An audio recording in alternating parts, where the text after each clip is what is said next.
Estábamos viendo los estados de oxidación, que a la izquierda predominan los estados más altos y luego se estabilizan los estados más bajos, como el +2.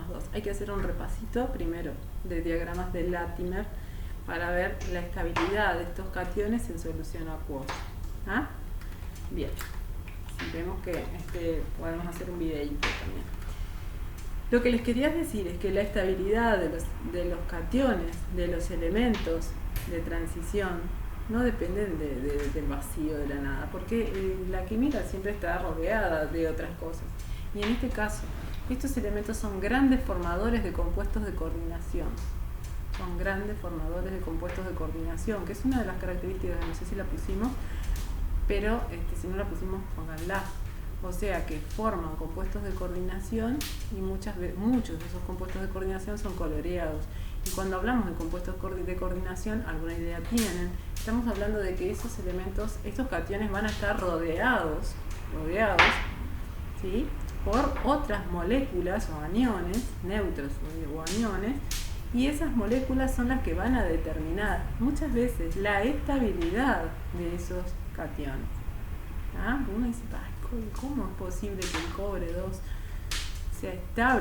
sea más estable que el cobre 1? Y bueno, ¿sí?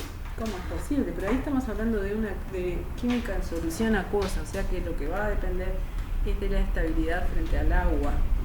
¿Ah? Muchas veces nos olvidamos de decir que la estabilidad en qué, frente a qué. ¿Ah? Entonces, la estabilidad de los cationes metálicos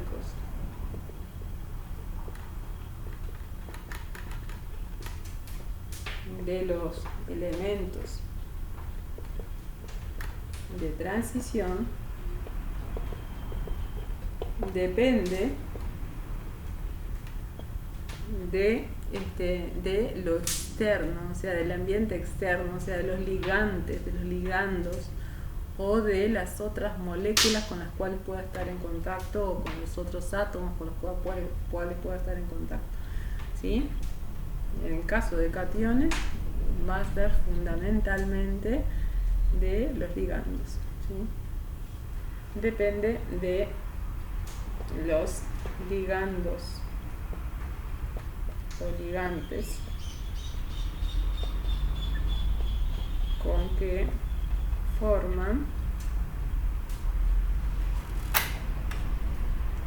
compuestos coordinación.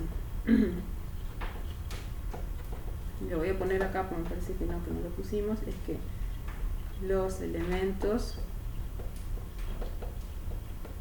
de transición forman muy frecuentemente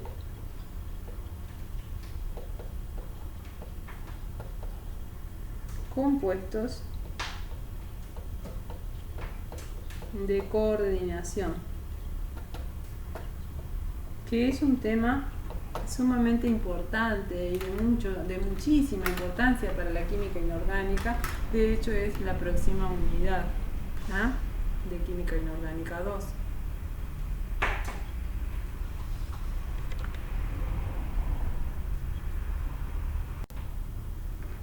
Bien, para los elementos de la segunda y la tercera serie de transición son más habituales los estados de oxidación más altos que en la primera serie de transición. Iba a decir serie de oxidación.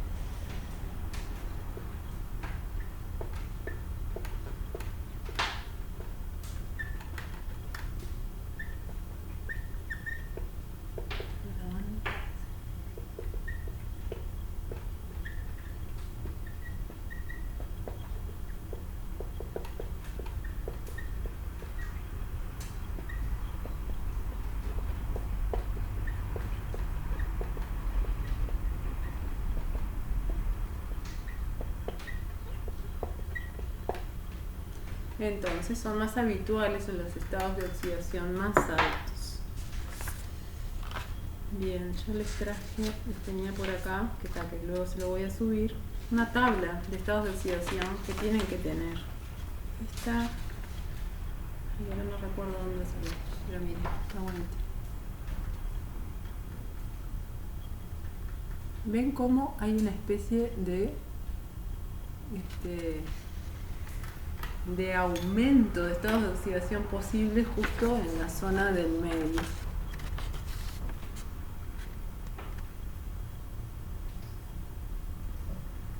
Bien.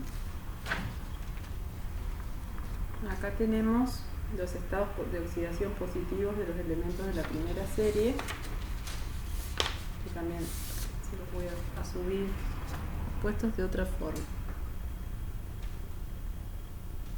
Ahora, de todos estos nosotros tenemos que recordar aquellos que son más frecuentes, ¿sí? Más frecuentes, y aprendérnoslo de memoria prácticamente, porque tenemos que saber, ¿sí?, qué iones forma el hierro, qué iones forma el cobalto, qué iones forma el cobre, el cromo, con qué estado de oxidación está el cromo en el bicromato, en el cromato, con qué estado de oxidación está el manganeso en el permanganato, qué óxidos da el manganeso, qué óxidos da el vanadio, ¿ah? Qué tipo de compuestos forma el titanio. Eso pertenece a la llamada química descriptiva, pero está bueno que lo podamos ir incorporando mientras vemos este tema. Bien, bueno, vamos a hablar un poquito de la exclusión del grupo del zinc, ¿sí?, de los elementos de transición. Lo habíamos dicho, de que estos tres elementos, por no presentar estados de oxidación que tengan incompletos los orbitales D, ¿sí?, que no tengan completos los orbitales D, se excluyen de los elementos de transición. ¿Ah? El zinc se excluye de los elementos de transición por no presentar orbitales D incompletos en ninguno de sus estados de oxidación. ¿Sí? De hecho, el zinc, ¿sí?, no es considerado un metal de transición porque además de esto, ¿sí?, no presenta las características que tienen los metales de transición. Y estas características son que no tienen un comportamiento afín con lo que sería la serie D.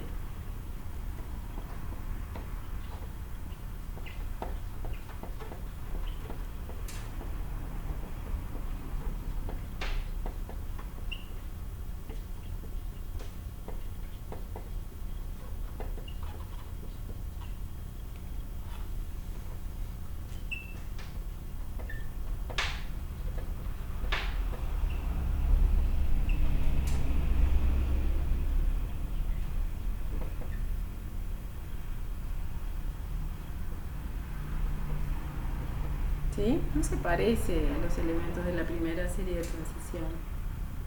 ¿Por qué? Vamos a ver.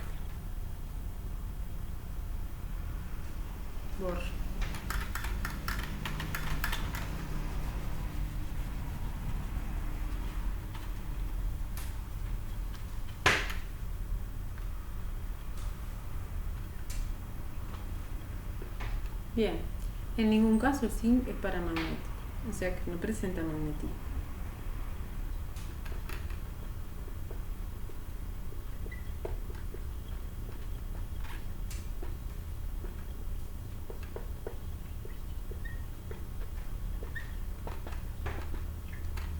En ningún caso el zinc forma compuestos coloreados.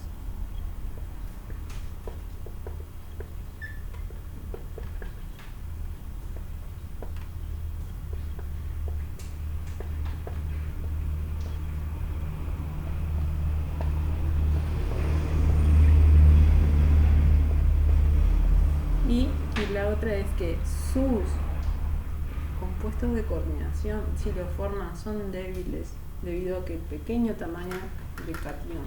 O sea, formar un compuesto de coordinación es como algo, como un requisito, ¿sí? Pero el zinc no, como que no lo cumple. Forma algunos, pero son muy débiles.